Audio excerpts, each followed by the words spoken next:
This conference will now be recorded.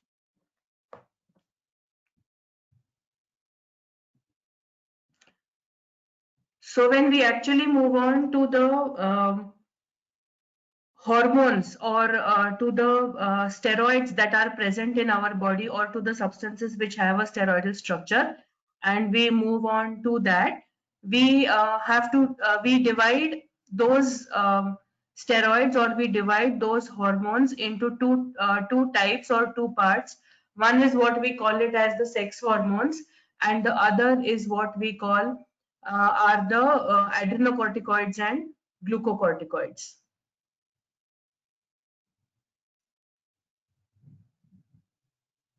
So we will begin with the sex hormones, that is the male and the female sex hormones. And if you decide to classify these sex hormones, you can classify them into three different types. That is androgens, which are called as the male hormones, the estrogens, which are called as the follicular hormones or the female hormones, and the last is the gestrogen, which also is a female hormone. It is also called as the corpus luteum hormones. Now, hormones basically are what? They are substances which are secreted from ductless glands directly into the body, and they go and bind to the specific receptors that are present in the different body parts. They travel to that particular part, they bind to the receptor, and they execute their physiological action. And mainly all the secretions of different types of hormones that are happening in the body, they are all controlled by pituitary gland. So this pituitary gland will monitor and control the secretion of all these three sex hormones, that is androgens, estrogens, and progesterone, or which is also called as gestogen. And all three of them have individual functions. Like for example, estrogen. Estrogen is available in three types in the body: estrone, estriol, and estradiol. These are the three different types of estrogens which are available. You can go back to the pathway, the biological pathway that I shared and we studied in the previous class, and we saw how through the pathway the different types of steroidal hormones are synthesized or they are secreted in the body. You will see that in that pathway itself you will get all these three hormones of estrone, estriol, and estradiol. And amongst this, the most potent is the estriol. Estriol is the most potent compared to estrone and estradiol. All three of them have a estrogenic activity. There are estrogenic receptors which are present, and these three hormones, they bind to the estrogenic receptors and they perform different types of functions. So what different functions do they do? They help in regulating in regulating the menstrual cycle. They will maintain the female sex organs. They will help in the subsequent development of the female sex organs, especially the mammary glands when the puberty age has been hit. Okay, so these are the three hormones. Now, like we studied during the chapter of anti-hyperglycemic agents, we saw that for some unexplained reason or for a good reason, the insulin levels will start decreasing in the body, or the body is not able to utilize the insulin. So similarly, in this condition also, you could have you could have that estrogens are not sufficiently being produced, okay, for whatever may be the reason. Mostly disturbance in the pituitary gland, it is all linked. It starts with the pituitary gland. The pituitary gland is controlling the thyroid gland. The T3, T4, and TSH, all three, along with regulating the metabolic process or maintaining the BMR of the body, they are also regulating the synthesis of these male and female sex hormones in the body. So these female sex hormones, which are also called as estrogenic hormones, they are usually produced by the ovarian follicles in the female. So these estrogenic hormones, they have been indirectly been controlled by the pituitary and the thyroid gland. So if there is a disturbance in the functioning of the pituitary gland or in the functioning of the thyroid gland, then in these cases the synthesis or the production of estrogens in vivo, that is naturally happening estrogen production in the body, will be hampered. So if this is going to happen, then you are going to need what are called as artificial estrogenic agents, which will act as a replacement instead of the estrogen that your body is producing, and it will help in correcting whatever wrong is happening in the body. So you could classify these artificial estrogens into three different classes. The first class is what is called as the steroidal estrogens. If you recollect with insulin, in the beginning of the treatment of diabetes, it was seen that we were not able to produce insulin in the lab. Okay, so from the bovine pancreas, we were isolating insulin, or the bovine pancreas was being dried and powdered, and that was being used as an insulin source. Okay, so similarly, the first class of estrogen, artificial estrogen, the first class is of steroidal estrogens, and these steroidal estrogens are conjugated estrogens. They are metabolically related to estradiol, that means they are structurally related to estradiol, and they are obtained from the urine of the pregnant mares. Okay, mares is the female form of a horse. So horse is the male, and mare, M-A-R-E, is the female of the horse. So when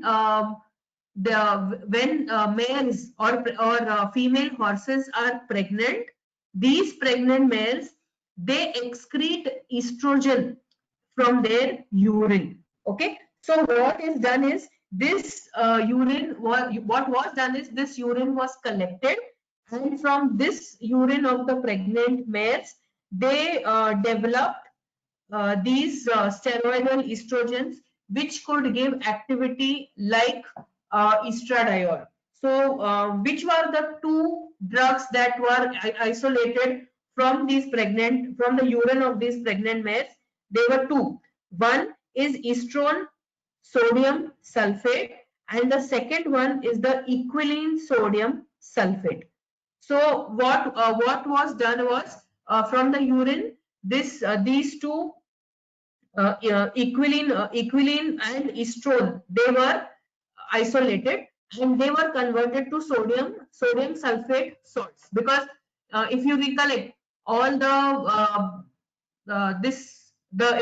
first year medicinal chemistry or the MC1 that you have studied, all your drugs are available as their salt forms. Okay, so these salt forms of the estrone and equilene were designed, that is estrone sodium sulfate and equilene sodium sulfate, and this estrone sodium sulfate and equilene sodium sulfate were used as the replacement for estradiol, because of the deficiency that has occurred in the female body. So when these drugs were given in vivo, when they travel in vivo, these sulfate groups are removed metabolically, and the active estrogens, that is estrone and equilene, are released, and they act as a replacement for estradiol.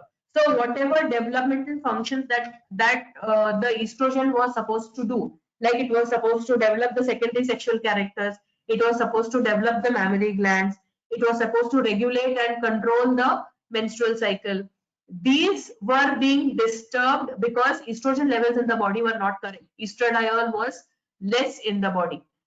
So to replace that, we had this one treatment of using steroidal estrogens, which was obtained from the urine of the pregnant males. Okay, so this is your first class of artificial estrogens, that is steroidal estrogens. Now, how long could you keep extracting this urine from the pregnant males, because the quantity would be very less. So because this quantity would be very less, the scientists had to move on for finding out artificial ways or artificial estrogen substituents. So synthetically or in the lab, they had to synthesize estrogen-like drugs, and they had to use them instead of getting the estrogen isolated from the pregnant male urine. So the first drug, or one of the most common drugs that was used as a replacement, in fact it is still used as a replacement, is diethylstilbestrone. Okay, diethylstilbestrone, you can see the structure on your screen, is a non-steroidal estrogenic agent. Means it does not have a typical steroidal like structure, but it has estrogen like activity. Okay, so on your screen you have diethylstilbestrone structure. In if you recollect the structure, any structure of a steroid, so the steroid is supposed to have typically four rings. It is the cyclic ring structure. So 3 of the rings are 6-membered, one is a pentaring, or it has 5 carbon atoms. Okay, but if you see this diethylstilbestrone, there you see you have only two cyclic structures, and these two cyclic structures are joined by a carbon-carbon double bond with ethyl group substitution on it, and both of them have hydroxyl groups at the para positions. Okay, so this is a typical structure of diethylstilbestrone. This diethylstilbestrone is also called as DES, the short form. It is also called as DES. Now there are certain points for DES to remain active, or which DES, because you see over here you have a carbon-carbon double bond that is existing.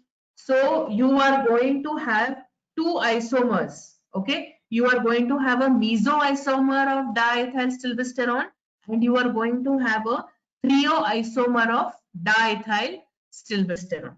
So when you are going to get two isomers, it is but natural that you would want to see which of the two isomers is more active, or are the two isomers equally active or inactive. So the two isomers that we would get in the case of diethylstilbestrone is hexysterol. You can see the structure on the screen, hexysterol and dienoestrol. These are the two isomers of diethylstilbestrone. So this hexysterol is a meso isomer. I am hoping that you are noting down all the structures. So this hexysterol is a mesoisomer of diethylstilbestrone, while the dienoestrol is a treoisomer of diethylstilbestrone. So what is the difference between the two? In the case of hexysterol, you see that the C2H5, that is the ethyl groups that are present on the carbon-carbon bond, they are in opposite directions to each other. Okay, they are in opposite directions to each other in the mesostructure. But when you see it over here, you have to imagine this on a three-dimensional plane. Okay, you cannot make it out over here. Whereas if you see the dienoestrol structure, when you see it in a 3D plane, you see that the C2H5, that is the diethyl group in the treoisomer, comes on the same side. Okay, it is either above or it is below the plane, both of them. But here in the case of hexysterol, what is happening is it is either above, one is above and the other is below the plane. Now when you have these two isomers, you are bound to study which isomer is more active. So in this case, in the case of DES, that is diethylstilbestrol, the hexysterol isomer or the mesoisomer of diethylstilbestrol is more active as compared to the threoisomer. Please, as I am explaining, see to it that you're noting down things. Okay. Now the reason is very simple. In the case of hexysterol, like I told you, the C2H5 groups, that is the ethyl groups, are in opposite direction to each other. Whereas in the threoisomer, both the ethyl groups and the phenyl groups are in the same side. So when they are on the same side in the the threoisomer experiences what is called as steric repulsion. Okay, and because of this steric repulsion, this threoisomer is not able to bind to the estrogenic receptors. In the beginning, I told you, like there are estrogenic hormones, there are estrogenic receptors as well. Okay, so in the case of dienosterol, which is the threoisomer of diethylstilbestrol, it has its ethyl groups, that is both the ethyl groups and both the phenyl groups in the same side or on the same side of the plane. So because of this, what is going to happen is that this dienosterol is going to face steric repulsion, and it is not going to be able to bind to the estrogenic receptors. In fact, it is going to repel the estrogenic receptor. This will not happen in the case of hexysterol, because in the case of hexysterol, which is a meso isomer of diethylstilbestrol, because of this presence of ethyl groups on the opposite sides, we see that there is less steric hindrance or less steric repulsion. And because there is less steric repulsion and less steric hindrance, it is able to easily move towards the estrogenic receptors and bind to them. So once it binds to the receptor, the estrogenic receptor, it will be able to give estrogenic activity. Okay, so you have to understand and write down this reason as to why the threoisomer and the mesoisomer of diethylstilbestrol have different activity level. Also, there is a second reason. The second reason is, one is the C2H5 placement. Okay, majorly C2H5 placement. Here in the threoisomer, because it has come on the same side, it does not look like this over here, but when you see it in the 3D structure, you will be able to visualize it. So when it comes on the same side, there is steric hindrance or steric repulsion, because of which dienoestrol is not able to bind with the estrogenic receptor. The other is, you see these two OH groups, hydroxyl groups, okay, or you can say they are phenolic groups in this case. So these two OH groups or these two phenyl groups, they need to maintain a certain distance from each other.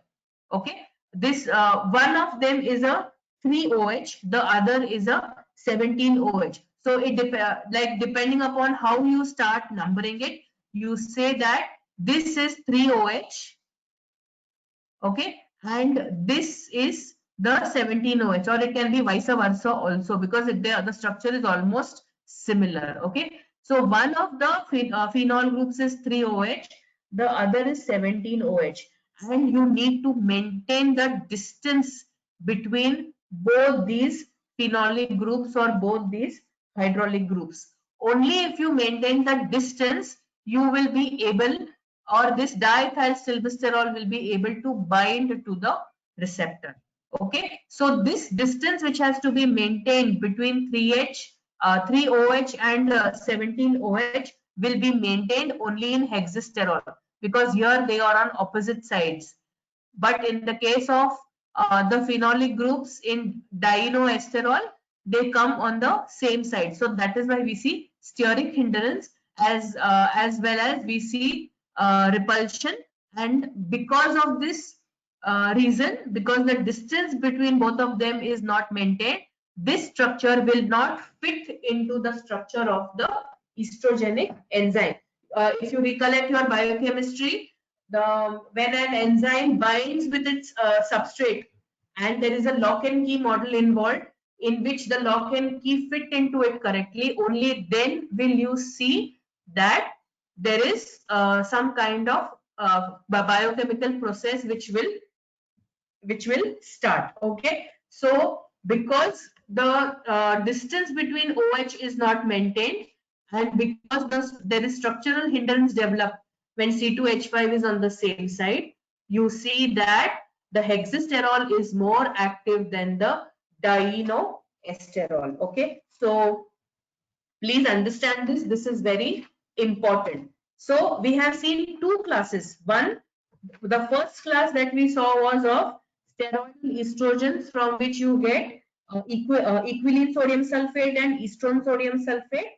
And the second is, now we have seen this artificially obtained diethyl stilbestrol and its derivatives. The last class is that of the phytoestrogens. So the phytoestrogen, the name itself will tell you that these estrogens are obtained from the plants. Okay, so there are several natural plant substances which will have similar activity to diethyl stilbestrol and estradiol, and they will be able to give you estrogenic effect, and such substances will bind to the estrogenic receptors and they will give you phytoestrogenic like compounds. Okay, so we will quickly move on to the SAR of these estrogens. You can see the three main structures of estrone, estriol, and estradiol. Okay, and what we do in a structural activities relationship study is we do a lot of modifications to the structures which are present, and we try to obtain different types of compounds which could have similar activity or which could have less activity or which could have more activity. Okay, like for example, estradiol, amongst this, estradiol is the most naturally occurring steroid which is having good estrogenic activity, and this estradiol, the 17 beta OH group, that is this group of estradiol, which is vulnerable to oxidation. Okay, if you oxidize this group of estradiol, you get estrone. Okay, I repeat, estradiol, you have estradiol. This estradiol at the 17th position has OH group. It is a 17 beta OH group and it is vulnerable for oxidation, and oxidation of this group will give you estrone, which has almost similar estrogenic activity. Okay, so this is how you get estrone. Then yes, but estrone is not similar, like I said, not similar, but probably a little less active than estradiol, but it is more active than estriol. Okay, but you can use all three of them in combination to get treat hormonal imbalance, or what is called as a hormone replacement therapy.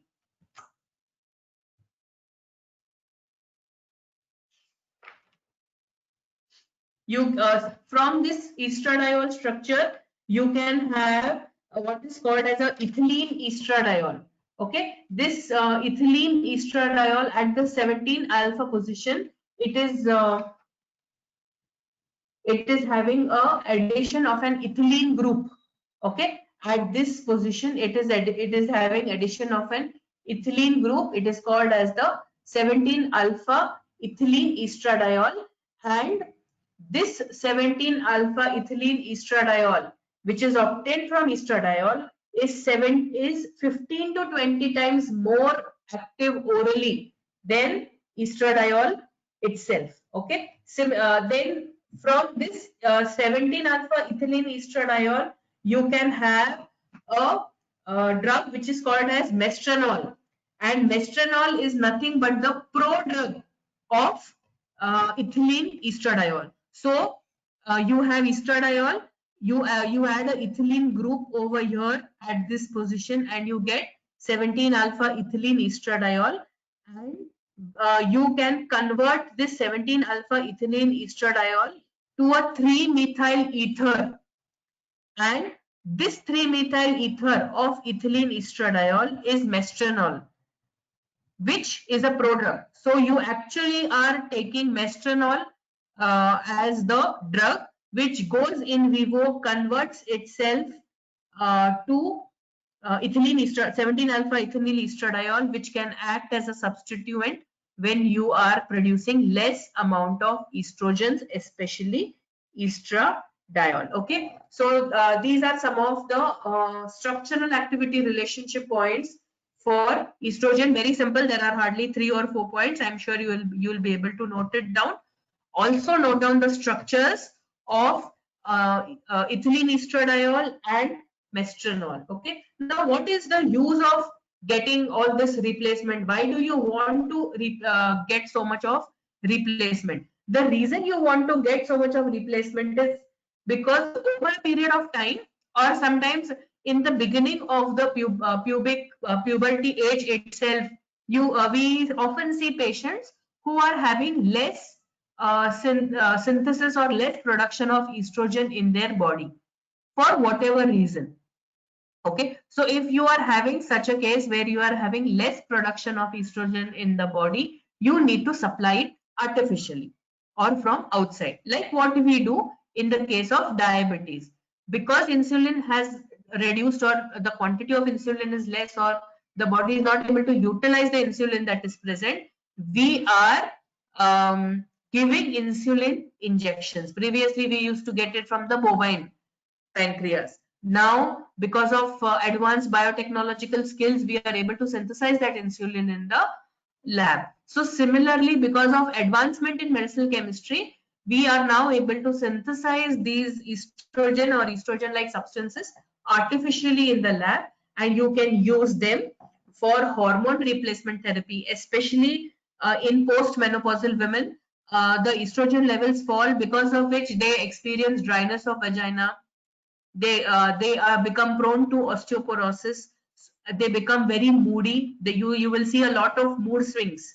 Okay, if you are observing your mothers, especially at this age, if they have crossed 48, 49, then they will be in a typical menopausal age or premenopausal age, and their levels of estrogens are falling down drastically, because of which they are experiencing hot flushes, dry vagina, hair fall, their skin is also becoming dry, and they start developing an inferiority complex. Okay, so the best thing as a child you can do for your mother at this point is be a very supportive child to your mother. She may not be able to express it to you that she is undergoing menopause. Okay, not all women undergoing menopause require hormone replacement therapy. Only when it is in an extreme case where the health and life quality is getting deteriorated, hormone replacement therapy is suggested. Okay, other than this, estrogens are also useful as birth control, as contraception to control population, to avoid unwanted pregnancy, or to delay the conception, or to delay the having of a baby. Okay, so these are some estrogen like products: estradiol, diethylstilbestrol, and mestranol, which is going to give you ethylene estradiol. We next move on to what are anti-estrogens, or having activity which is opposite to estrogen. Now, estrogen is having an activity where after being synthesized from the follicle, it is binding to the estrogenic receptors and it is doing its functions efficiently. However, sometimes what happens is excessive amount of estrogen gets released, which then excessively binds with its estrogenic receptors to give some adverse reactions in the body. And the study shows that 60% of the breast cancers that are happening in women, 60% of the 60% of them, when the biopsy of the tumors from this from the breast was done, they all had high levels of estrogen in them. Okay, so technically, if you want to go back and see, it means that because of excessive synthesis of estrogen, the binding of estrogen to estrogenic receptors has happened excessively, which has triggered off the production of probably the production of tumor in the breast cells. Okay, so to combat this, to decrease this binding of estrogen to its estrogenic receptors, the scientists needed to design anti-estrogens. Okay, and what are these anti-estrogens? They are selective estrogen receptor modulators. They bind instead of estradiol to the estrogenic receptor. Okay, and because of this binding, estrogen will not bind to will not bind to its receptor.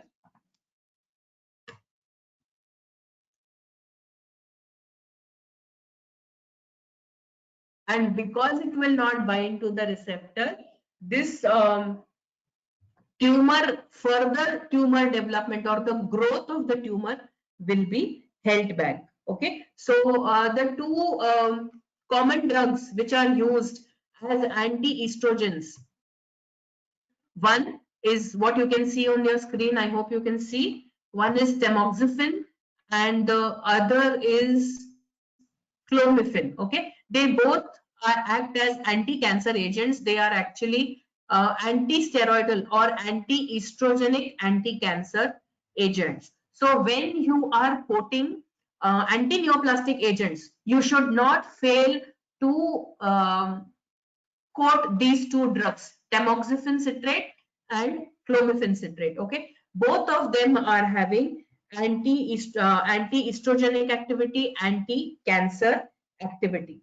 So what they do is they go and bind to the estrogenic receptors instead of the estrogen, thus preventing the advancing of the tumor that has already started developing in the breast. Okay, or if the tumor has been removed, the breast has been removed, in the case of breast cancer, it can be given as an adjuvant in the breast cancer treatment so that there is no recurrence or there is no repetition of or relapse of that particular cancer. Okay, so one substance where it is used, which is used is tamoxifen, and the other is clomiphene. Now this clomiphene is a ovulation stimulant. You can go back to your anatomy and physiology and recollect what happens in a menstrual cycle. What exactly happens in a menstrual cycle is that the female is bleeding from day 1 to day 4 or 5, after which from the day 14, the process of ovulation starts. Okay, the progesterone levels are also increasing and the process of ovulation starts. The ovaries are stimulated to release egg, and by the day 16 to 18 the egg has been released, and if in this period the coitus happens, and in this period of 48 hours if the coitus happens and the egg comes in contact with the sperm, the embryo can develop and it will attach itself to the endometrium lining. Now if after 28 days, if the coitus has not happened or the egg and the sperm have not come together to form the embryo, obviously there will be no attachment on the endometrial lining, so there will be no pregnancy. And day 26 onwards or day 25 onwards, this endometrial lining which was actually developing for receiving the embryo and grow the child or the baby, or the fetus, it will start depleting, it will start breaking down. And when this starts breaking down, we see what is called as a menses or menstruation, where there is bleeding happening.